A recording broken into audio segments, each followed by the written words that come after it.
नमस्कार दोस्तों, जय जोहार। मैं कौशल तिवारी और बिहनिया संझा में आपका स्वागत है।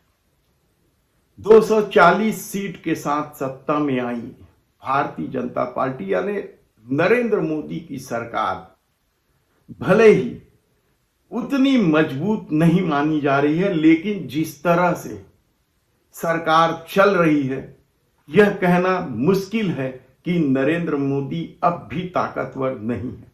हालांकि आरएसएस की नजर भी मोदी सरकार या फिर गुजरात लॉबी के प्रति टेढ़ी हुई है।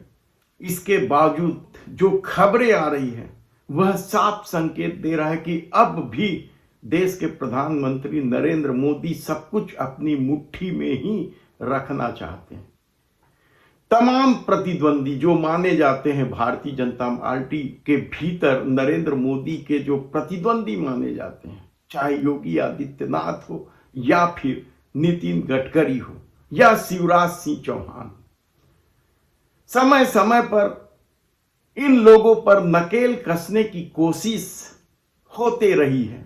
और एक बार फिर अब जिस बात की चर्चा है वह यह है कि क्या देश के प्रधानमंत्री नरेंद्र मोदी ने सड़क और परिवहन मंत्री नितिन गडकरी पर नकेल कसने का खेल खेल दिया, क्योंकि इस दौर में तीनों ही जो नेताओं के नाम हम बता रहे हैं आपको, चाहे शिवराज सिंह चौहान हो या योगी आदित्यनाथ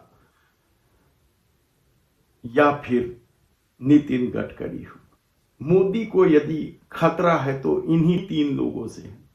ऐसे में शिवराज सिंह चौहान को लेकर उपराष्ट्रपति ने क्या कुछ नहीं सुना दिया था। वह भी कहा गया था कि यह सब सत्ता के इशारे पर हुआ था। तो योगी आदित्यनाथ को भी समय समय पर कसने के लिए या राज्य की राजनीति में फंसा देने का खेल होता रहा है।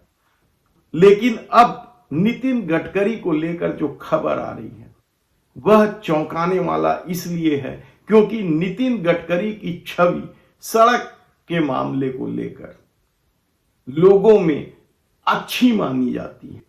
हालांकि नितिन गडकरी को भारतीय जनता पार्टी के कोर ग्रुप से ही हटा दिया गया था। ऐसे में चुनाव के बाद जब सत्ता मिली थी तो नितिन गडकरी और मोदी के बीच कुछ ठीक हो जाने की चर्चा भी थी।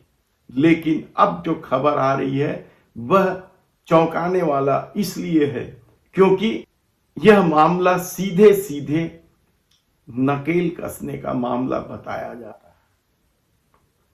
यह किसी से छिपा नहीं है कि सड़क निर्माण या हाईवे निर्माण और टोल टैक्स को लेकर नितिन गडकरी के बयान समय समय पर आते रहे और इनसे उनकी छवि बेहतर भी हुई है। लेकिन कहा जा रहा है कि अब सड़क निर्माण को लेकर मोदी सरकार ने जो निर्णय लिया है वह नितिन गडकरी पर ही नकेल कसने वाला है, क्योंकि इससे पहले 3000 करोड़ रुपए तक के प्रोजेक्ट को स्वीकृत करने का अधिकार मंत्री के पास था। लेकिन अब यह अधिकार छीन लिया गया है या इस अधिकार में कटौती कर दी गई है और अब 1000 करोड़ रुपए से अधिक के जितने भी प्रोजेक्ट बनेंगे उसकी स्वीकृति नितिन गडकरी नहीं दे पाएंगे।